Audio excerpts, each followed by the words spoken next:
Olá, queridos amigos e irmãos. Meu nome é Valdemir Marques, eu sou nutricionista do Projeto Avise e estou aqui hoje convidado pelo IAG para conversarmos um pouco nesse momento de saúde. O tema de nossa palestra hoje é inflamações do trato intestinal. Nessas inflamações nós temos síndrome do intestino irritável, que como o nome fala é uma síndrome, mas os principais sintomas dela seriam dores abdominais, cólicas e diarreias frequentes. Vamos conversar um pouquinho também sobre diverticulite. A diverticulite são pequenas bolsinhas que se formam no intestino. Muitas pessoas têm, no caso da diverticulose, não sabem. E quando elas inflamam, aí sim você tem um quadro de diverticulite, que também apresenta com cólicas e com diarreias. O outro que nós vamos estar falando hoje, um pouco também, é sobre a colite, que é uma úlcera no colo, e a retocolite, que é uma úlcera no reto. São inflamações da parede intestinal. E a última, mais grave, é a doença de Crohn, uma inflamação crônica do intestino, que nesse caso, muitas vezes, os médicos acabam indicando a retirada, da parte comprometida de parte do colo do intestino. Nós vamos primeiro falar quais são as causas, o que leva a essas inflamações do intestino. Como o nome fala, colite nervosa, retocolite nervosa, o sistema nervoso, como na gastrite, também está envolvido, pelo mesmo mecanismo. A pessoa fica muito ansiosa ou muito nervosa, há uma mutilação, uma movimentação do sistema nervoso, do nervo vago, e ele acaba irrigando muito o intestino e acaba gerando essas inflamações. Mas como também eu falei no outro vídeo da gastrite, a dieta, nossos costumes, nossos hábitos alimentares tem muito a ver com essas crises. E hoje nós vamos estar conversando um pouquinho sobre isso. Falando sobre alimentos irritantes, vamos começar com a lactose. A lactose é o açúcar do leite e nós temos uma enzima que se chama lactase. A nossa lactase é que quebra a lactose. E o que acontece é que com o passar dos anos, nós vamos perdendo a capacidade de produzir a lactase. E aí o açúcar do leite, a lactose, acaba sendo um fator irritante, acaba causando essas inflamações. Esse é um dos principais motivos. Na verdade, o ser humano é o único mamífero que mama a vida inteira, E pior ainda, acaba mamando de outros animais, tá? A Bíblia fala que o leite é para as crianças e na verdade está falando do leite materno. Existe uma diferença entre a lactose animal e a lactose humana no tamanho da molécula. E a nossa enzima lactase, ela vai quebrar a lactose até onde quebraria a humana. Então, o pedacinho de lactose que sobra acaba causando microlesões e vai causando essas irritações no intestino e gerando essas inflamações. Então, se o paciente apresenta uma dessas patologias, seja colite, seja diverticulite, seja o Crohn, é muito prudente primeiro nós tirarmos o leite. Mas alguns pacientes dizem, bom, então eu vou tomar leite sem lactose. Bom, não existe leite sem lactose. O que existe é um leite onde você pega a lactase animal, coloca no leite para quebrar a lactose. Só que quando você faz isso, você quebrando a lactose, você libera um outro açúcar simples que chama galactose. E a galactose liberada muitas vezes irrita mais o intestino do que a própria lactose.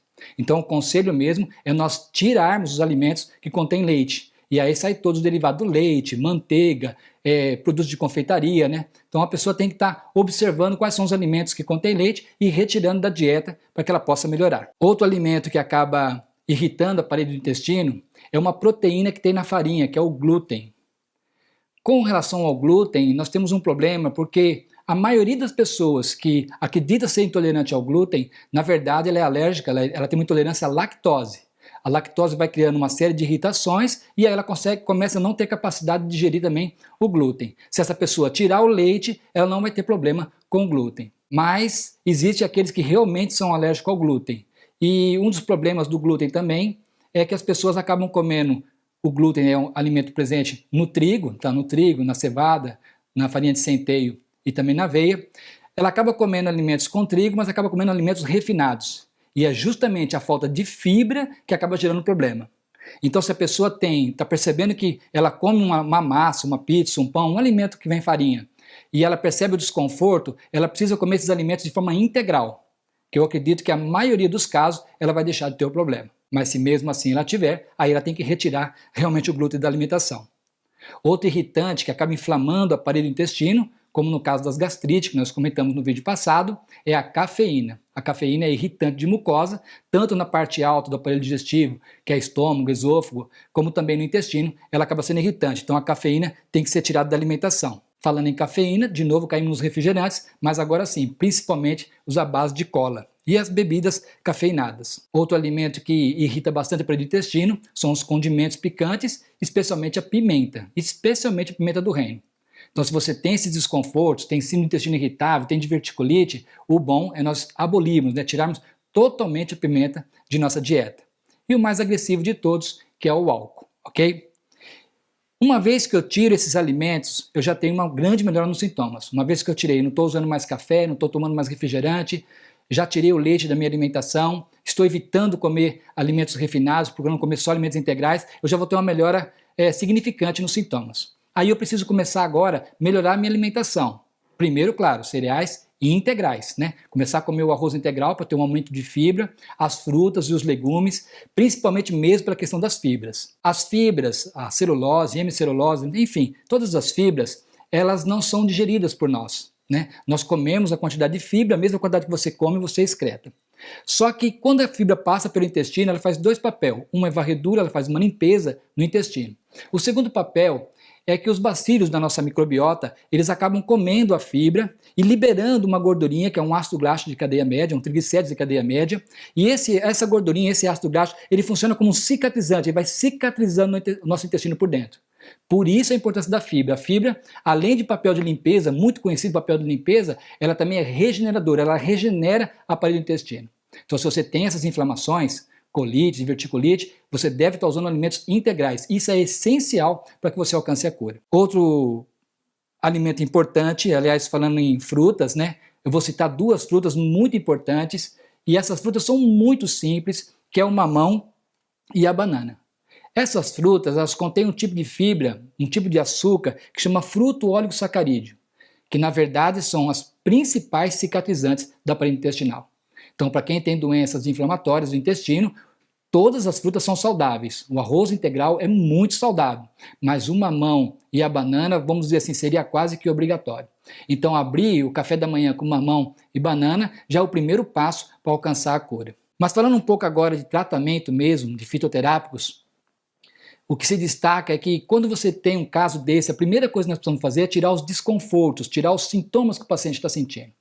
Então você deve fazer um tratamento tomando clorofila de alfafa. Todas as clorofilas são boas, clorofila de agrião, todas as clorofilas são boas, mas a de alfafa é excelência no tratamento de acabar esse desconforto.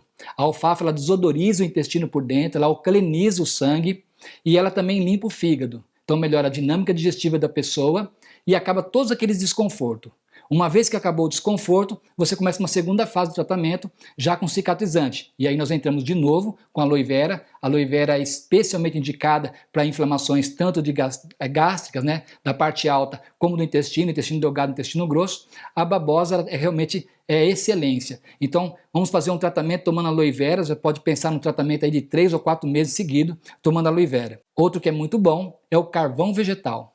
Só que, diferente da babosa, a babosa ela tem uma tendência a soltar um pouco mais o intestino. Então, se o seu intestino já está solto, né, você está tendo problemas com diarreia, né, ele está solto, então você vai tomar a babosa e vai tomar junto o carvão vegetal. O carvão vegetal é rico em lignina e, além de acalmar e também desintoxicar, também fazer esse processo de limpeza, porque o carvão ele se complexa, ele vai se ligando com aquilo que está irritando, se você tem metais pesados irritando o intestino, ele vai se complexando com isso e tirando. A lignina dele atrai água, então ele acaba com a diarreia. Mas por outro lado, se você está bem, sem sintomas, mas está fazendo tratamento, se o teu intestino está funcionando normal, aí não é indicado o carvão, você toma só a babosa, ok? Porque o carvão ele tende a prender um pouquinho, né? Segurar um pouquinho mais o intestino. Uma planta muito indicada também, igual a gastrite, é a espinheira santa, pelo seu ótimo papel anti-inflamatório. Então, babosa, carvão vegetal, espinheira santa, são plantas que são excelência, né? Eu tive um caso... Um dos mais recentes casos que eu tratei foi um primo meu, ele é obeso e ele tinha um Crohn já bem desenvolvido. Então os médicos chegaram à conclusão que deveriam retirar parte do intestino dele. Aí ele nos procurou, né, e nós fizemos um tratamento com babosa e ele está muito bem até hoje. Houve uma recuperação. E o próprio médico que acompanhava ele ficou impressionado, falou, nossa, e o médico comentou com ele que também nunca tinha visto um Crohn regenerar. Então se você tem Crohn, colite, diverticulite, você tem como tratar. Vocês pensem assim, como que essa sacolinha vai voltar ao normal? Ela volta. Essas bolsinhas da diverticulite, elas são muito semelhantes aquelas bolsinhas que formam no canto da boca, quando você tem um trinco e forma uma bolsinha, ela não cicatriza? O intestino também cicatriza. Então, se você fizer uso da babosa, do carvão e da espinheira santa, você vai alcançar um bom resultado. Nos momentos de crise, que você está com dores, com cólica, seria muito indicado você fazer um banho de tronco quente para aliviar as dores. Ao invés de ficar tomando anti-inflamatórios, que vai estar piorando o quadro, você pega uma bacia grande, onde caiba todo o tronco, esquenta uma água até o máximo que você conseguisse, tomando cuidado para não se queimar, e faça um banho de tronco de uns 15 minutos. Depois toma uma ducha fria. Isso é muito bom para aliviar a dor. Quando você não tiver a crise de dor, você está bem fazendo tratamento, aí você vai fazer uma compressa de argila no abdômen, pegando a parte baixa do abdômen até o baixo ventre.